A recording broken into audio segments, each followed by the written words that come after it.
kali tetapannya. Ya, Monkey sedang kedatangan cowoknya yang sudah berbulan-bulan diincar sama cowoknya. Akhirnya cowoknya tidak sabar dan mendekati Monkey. Monkey ketakutan dan ketetelelan. Santai aja dia. Cewek jo Monkey biar ada anak. Tuh bi Monkey. Karena yang zoom pakai video shop. Ya, soalnya. Udah sampai pipis dia. Dia.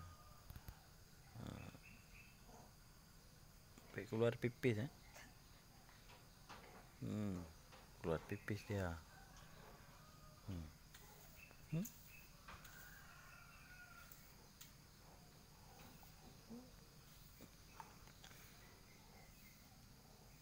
Antara monyet liar dan monyet Cina.